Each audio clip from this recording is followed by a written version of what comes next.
Good afternoon, everyone. This is Alex. I am back again with another video. Hey, it looks like we got Bobby, aka Catfish. He is on here with us at the moment. So, I'm going to revisit this situation with the car. So this is not the particular car, but this is the same model here. So we are talking about Randy Leach, missing from Linwood, Kansas since April 16th of 1988. He went missing after he went to a graduation party and he was driving his mother's car. So this car has been brought up numerous times with the case. And if you guys, our viewers follow us quite a bit, you will know that this car comes up quite often. The car has never been found. So let's first start out with what the car is. So the car is a 1985 Dodge 600 four-door sedan. In 1985, Dodge or Chrysler offered three different engines in this car. One of those engines was a four-cylinder turbo, and then there was I believe all three of them were four cylinders. There was a regular four-cylinder, there was a four-cylinder turbo, and then there was a higher horsepower torque four-cylinder. I could be wrong. The third engine could be a V6. I did a little research. I went to rockauto.com and I pulled a 1985 Dodge 600 four-door sedan up, and it listed the engines, and it also listed the fuel tank size. So this was a question that's been brought up quite often in this, quest for finding Randy, the car, everything that happened to Randy, in April of 1988. The car, it did not matter what engine was in the car. It came from the factory with a 14-gallon tank. And I looked up the car to find a replacement fuel tank for it, and it shows 14 gallons. I did a little other research on it, and the car, depending on what engine that came with it, could have been able to obtain anywhere from 25 to 38 miles per gallon. So that's always been one of the questions was how much fuel was in the car, and possibly how far Randy could have drove it, how far out or how far away could Randy have got before he ran out of gas, depending on how much cash he had in his pocket, so on and so forth, depending on what theory, rumor, accusation, anything that deals with Randy Leach. So, hello, everybody. I see we have we're catching a few viewers who are showing up to watch. So Dennis and I and the girls, we have talked many times about, all the different scenarios of that day, that time of the year, what happened, the river levels, the lake levels, the pond levels, because it was in a drought. We have looked up on NOAA.com or NOAAweather.com, and you can go back and you can pull up records and you can see different areas of, what was going on with the height in the rivers or creeks, because it is recorded. So, there's always been so many theories of, well, did Randy drive off and go into a pond? Did Randy drive off and go into the creek? Did Randy drive off somewhere and go off into the river? So throughout, basically the time that I have spent with Muddy Waters and the time, talking with Dennis, we have done some stuff. I was lucky enough that up the street from where I live, last year, there was a semi truck that was parked next to a barn in the woods. And the week before that Randy disappeared, I started driving by, and I would take pictures every Wednesday from the point when the semi truck, and the semi truck was white, that it was visible because there was no leaves. The vegetation had just barely started growing. So I had basically done an experiment to see how long would it take for that semi truck, being as large as it was and the color of it being white, how long would it take for it to disappear from the side of the highway where you wouldn't be able to see it anymore? And I think it took roughly 5 or 6 weeks. I was sharing information with Dennis on this, and I was sharing the experiment information, pictures, and documentation with Jennifer Washington, who is an unbelievable person on the computer, who does document work, anything with cases and putting timelines together, stuff like that. She is awesome. So, she is just unbelievable at her work. So I had shared this experiment with her, documenting the semi truck basically disappearing in the woods. So maybe someone's saying, well, Alex, why did you do this? What was the point of it? Well, the point of it is to see how long, if hypothetically Randy had ran off the road somewhere, and after all these people searched on foot, and all these people were on horses, or people were on 3-wheelers and 4-wheelers, the gentleman, Tom Kaufman, who was in the airplane, the different air searches, everything. What if Randy had just ran off the road and he wasn't seen from the road somewhere? How long would it take before the car would basically totally disappear under the growth of vegetation? So, being that the car was a 4-door sedan, it was a gray color. I think in 1985, I have the actual factory Dodge brochure for that car. I bought it off eBay, and I have Dennis has it now for our research purposes. But I think there was a couple different colors of grays or silver. But it took basically, I think it was roughly 5 weeks for a white semi truck to disappear in the woods. And I could only imagine that a small 4-door sedan car that was a dark color could disappear even faster, depending on how quick the growth was, the vegetation growth was happening, so on and so forth, in April of 1988 going into May. But even though we were in a drought, which would have played a particular issue.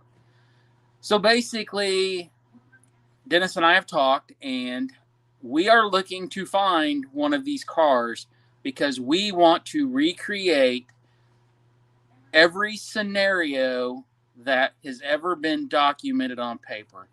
Whether it's a theory, a rumor, an accusation, it doesn't matter. Whatever we can do with this car, I want to recreate. Everything from, we put so much fuel in the car and we drove the car. How far can we drive on a full tank of fuel? How far can we drive on a half a tank of fuel? Everything to the point of driving the car off a road, through brush, grass, vegetation, to see tire tracks and document it. We've had conversations with catfish before. Is that something that the police department, law enforcement would do? Are they trained to look at the grass when they are looking for a car that's missing and a person? Are they trained to look and say, oh, look, there's tracks here that evidently in the last few days somebody has drove through here? So many of the situations that relate to this car, we want to recreate. We're going to recreate all of them. We're going to recreate it till the day that the car, I take it to the crusher and we have it crushed. I mean, I'm going to dig a hole. I'm going to time, and we're going to, we're going to videotape all these experiments. We're going to document, videotape, and we're going to prove to everybody this realistically could have happened. This realistically couldn't have happened. This possibly did. This possibly didn't. So we're going to try to cover every possible scenario that has ever been documented on paper or hearsay with this car. And in the end, yes, the car will be taken to the crusher and destroyed. But I will eventually, before it goes to the crusher, there's going to be quite a few experiments where the car will end up in a pond. Of course, we will drain the fluids out of it. We will pull it with a cable into the pond, completely submerge it. I will dig a hole and I will bury the car. And I'm going to do it in the middle of the night. And I'm going to time it and we're going to video it and see how long it takes me to dig a hole and bury this car. We're going to do all these experiments to try to prove one way or another this could have happened or couldn't have happened. And by doing this, it will help Muddy Waters start basically looking through it and saying, no, this couldn't have happened. So we got to throw this out of the loop. This is something we don't need to focus on no more. These options here, yes, this could have happened. So we need to keep this in our pile over here. Hypothetically, we're talking piles. I know it's kind of silly to say it, but we're going to look at it and keep it over here in this pile and say, yeah, this could have happened. This is something that we do need to look at. It's all part of the investigative side of looking into this and trying to get answers and trying to bring Randy home, So, it's going to be a lot of hard work. But, my number one concern is I want to find this car before April 16th. I desperately need to find it. So I'm asking for anybody and everybody, to keep a lookout and basically, if you look on your Facebook marketplace in your area or Craigslist or whatever, and you see one of these cars for sale, like I said, I really want to keep it as the 1985 version. I believe, according to the VIN number, it showed that the car did have a 4-cylinder, but it did not say whether it was the 4-cylinder turbo or not. I will probably call a Dodge dealer and give the VIN number to the car and see what they tell me. So anybody that's listening right now, like I said, I am not super savvy on the computer side of doing this type of stuff since I've been involved with Muddy Waters. But if you can see, here is the VIN number to the actual car that belonged to Harold and Alberta Leach. This is the VIN number to the 1985 car, the Dodge 600 that Randy was driving. I have searched that VIN number. I have searched it in a junkyard database. I've looked it up on Carfax, all of them. Nothing leads to anything besides the car ended up being, I guess, an insurance claim. So when we try to recreate this stuff, I truly want to find the exact car down to the same exact options. I don't care if the car is white or blue, but I will paint the car because I want it to be the most realistic situation to prove or disprove anything. And even though the color of the car doesn't matter, we're trying to prove and get answers. So, but I mean, there's so many different scenarios, and if I can pull them off and we can find locations, I already have a location with a pond, And as long as we drain all the fluids out of the car, there's no issue with us pulling the car from one side of the embankment with a cable into the pond to where the car is completely submerged. We will document the tracks through the grass or the hay or the brush. We will document the tracks going from the grass to the mud into the water. We're going to document standing on the edge of the pond and try to document if we can see the car underwater. This is going to be an incredible experiment that, Muddy Waters is wanting to do. So that's why, we're desperately trying to find one of these cars.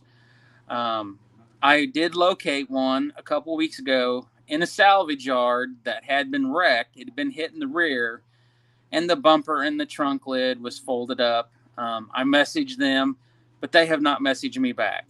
And I asked if the car was still available. Could I purchase it? Was it in... I just lost my screen. There we go.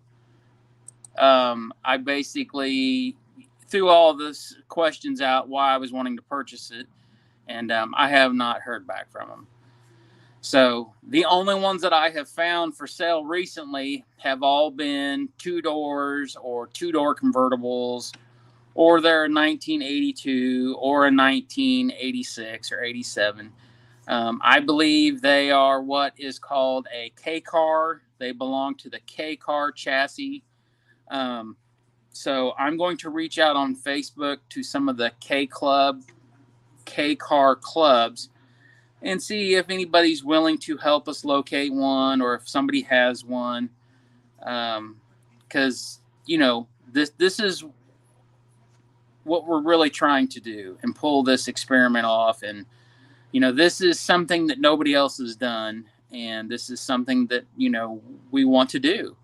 We want to do it for Alberta. We want to find answers. We want to find answers for Randy, and, keep looking at all these different scenarios, and see, well, with the water being this low, could he have possibly went off in the creek or went into the river at that time?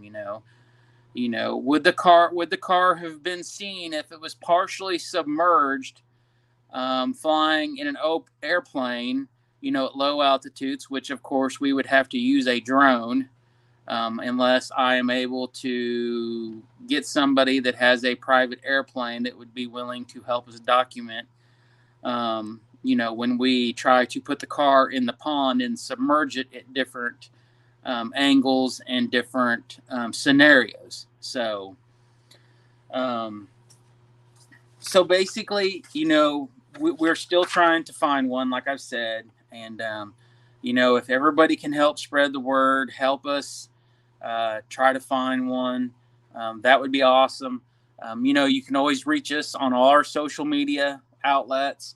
The phone number is on the social media outlets. And our email, wsar22@yahoo.com. So, but we're just trying to prove or disprove what could have happened that night, and possibly what could have happened to the car. So, but as usual, please like, share, subscribe, and, like we always say, or I always say too, this is somebody's missing loved one. And in Randy's case, like I've always said when I've talked about Randy, Randy will always be 17, just like so many kids that have disappeared and, who were found deceased, whether it was natural causes, foul play, so on and so forth. But, Randy was never able to be a dad. He was, never was able to get married. Harold and Alberta never became grandparents. It's a sad situation all around. So, always, if you can, try to help, share the word, spread the information, because we appreciate it. The families appreciate it. So, But that will end this video for today. So once again, thank you for everybody that's here watching and commenting. So it's always great to see everybody. Even today, I had 2 videos today that I wanted to touch base on with everybody. So um, I will probably be doing a video in the next few days about the GPR unit that we are looking to get one of these days, because we have quite a few cases that um, basically we need a GPR, ground penetrating radar on. I wish we had it now because, one of the things is, looking for this car if it is indeed buried somewhere, because, there is reports that the car supposedly was buried. That's one of the things I want to do is when I dig a hole and bury it and, grade the dirt over the top of it and let it set for a few days. I want to go over that area with a GPR unit and show what it would look like with the car buried versus an area where there is nothing buried. There's so many experiments and so many things to prove or disprove, by doing this experiment. So, but anyways, I won't take up everybody else's time. I know everybody's busy. So once again, thank you for joining in today, and we will catch you all later. Y'all have a blessed evening. Thank you.